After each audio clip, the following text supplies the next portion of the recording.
Shalom frères et sœurs en Jésus-Christ. Dans cette vidéo, nous allons vous donner l'un des signes par lesquels vous pouvez reconnaître un faux prophète. Nous allons lire dans Deutéronome chapitre 13 du 1er au 3e verset. Il est écrit, « S'il s'élève au milieu de toi un prophète ou un songeur qui t'annonce un signe ou un prodige, et qu'il y ait accomplissement du signe ou du prodige dont il t'a parlé en disant, allons après d'autres dieux, des dieux que tu ne connais point et servons-les. Tu n'écouteras pas les paroles de ce prophète ou de ce songeur, car c'est l'Éternel, votre Dieu, qui vous met à l'épreuve pour savoir si vous aimez l'Éternel votre Dieu, de tout votre cœur et de toute votre âme. » Amen. Bien-aimés dans le Seigneur, vous allez remarquer que dans ce passage, le Seigneur est en train de donner la considération à une seule chose. Et cette chose c'est sa parole. Il dit que même si le prophète vous montre un signe qui s'accomplit.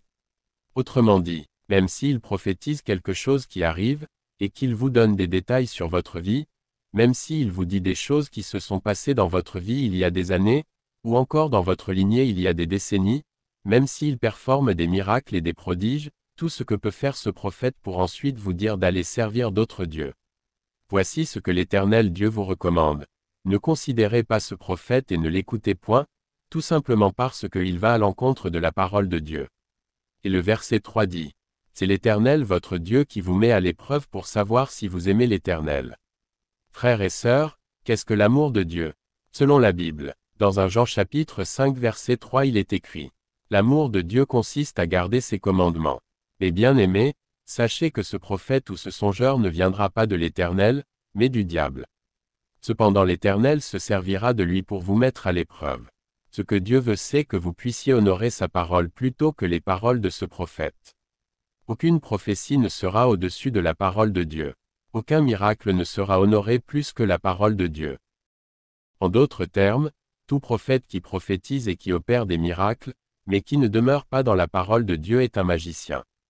C'est l'un des signes pour reconnaître un faux prophète. Lorsqu'il enseigne des choses qui ne sont pas conformes à la saine doctrine mais il opère des signes, c'est un séducteur. Car Dieu ne peut appuyer que sa parole prêchée dans la vérité. Comme il est écrit dans l'Épître aux Hébreux chapitre 2 verset 4, Dieu appuyant leur témoignage par des signes, des prodiges et divers miracles. Bien-aimés, l'Éternel Dieu a dit à Moïse, Exode chapitre 34 verset 27, « Écris ces paroles, c'est conformément à ces paroles que je traite alliance avec toi et avec Israël. » Remarquez bien mes frères, si c'est sur base de la parole de Dieu que l'alliance se tient, ça veut dire que tout celui qui ne observe pas ces paroles ou qui désobéit au commandement de Dieu a directement abandonné l'alliance, il ne peut plus servir l'Éternel. Autrement dit, si vous obéissez aux paroles d'un prophète qui vous enseigne ce qui est contre la saine doctrine, directement vous êtes idolâtre et vous servez d'autres dieux. Retenez que, c'est par l'enseignement du faux prophète ou faux docteur qu'il vous amène directement à servir d'autres dieux. L'apôtre Paul a prédit cela dans le premier épître à Timothée chapitre 4 versets 1 à 2.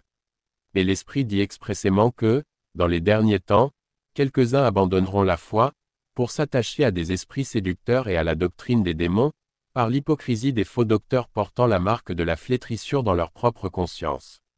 Frères et sœurs, il faut noter que tout celui qui s'attache à la doctrine des démons sert les démons, et ne demeure pas dans l'alliance de Dieu. Tout celui qui s'attache à l'enseignement de Christ sert le Christ et demeure dans l'alliance de Dieu. Et au verset 4 de Deutéronome chapitre 13, il est dit, « Vous irez après l'Éternel votre Dieu et vous le craindrez, vous observerez ses commandements, vous obéirez à sa voix, vous le servirez et vous vous attacherez à lui. » Bien-aimés, être fidèle à Dieu, ce n'est pas le nombre de fois que vous priez, mais plutôt demeurer dans sa parole. Être attaché à Dieu, ce n'est pas être tout le temps à l'église mais plutôt observer ses commandements. Car deux personnes ne peuvent pas marcher ensemble sans se mettre d'accord au préalable. Tout celui qui veut marcher avec Dieu doit accepter sa parole.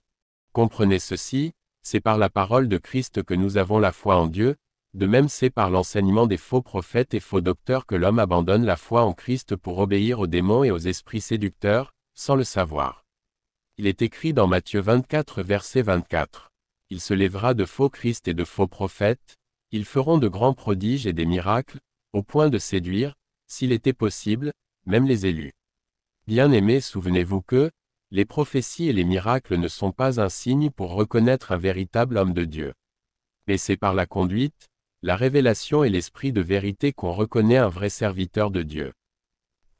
Par la conduite, car tout prédicateur doit être le premier pratiquant de ce qu'il prêche. 2. Par la révélation, car c'est par révélation du Père que Pierre a témoigné que Jésus était le Christ, c'est donc par révélation qu'on peut reconnaître qu'un homme est serviteur de Dieu. 3. Par l'esprit de vérité, car c'est par la prédication de la parole de vérité, et aussi par la manifestation de l'Esprit de Dieu qu'on reconnaît un serviteur de Dieu. Donc il faut mettre ces trois choses en considération pour attester qu'un homme est véritablement serviteur de Dieu. Nous allons conclure avec l'exhortation de l'apôtre Jean, dans son 2e épître, du 9 au 11e verset, il dit 9. Quiconque va plus loin et ne demeure pas dans la doctrine de Christ n'a pas Dieu, celui qui demeure dans cette doctrine a le Père et le Fils.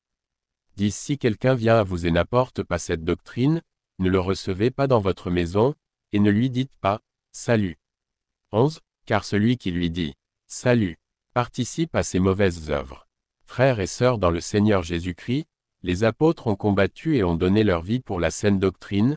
Voyez combien il est très important pour vous de lire et de méditer la parole de Dieu régulièrement, par l'Esprit de Dieu et la prière, afin que vous ne soyez pas séduits par les enseignements de faux prophètes et faux docteurs sur les réseaux sociaux. Shalom, c'était l'un des signes par lesquels nous pouvons reconnaître un faux prophète. Dans nos prochaines vidéos, nous allons vous donner d'autres signes pour vous mettre en garde contre les esprits séducteurs. Que le Seigneur Jésus-Christ vous bénisse.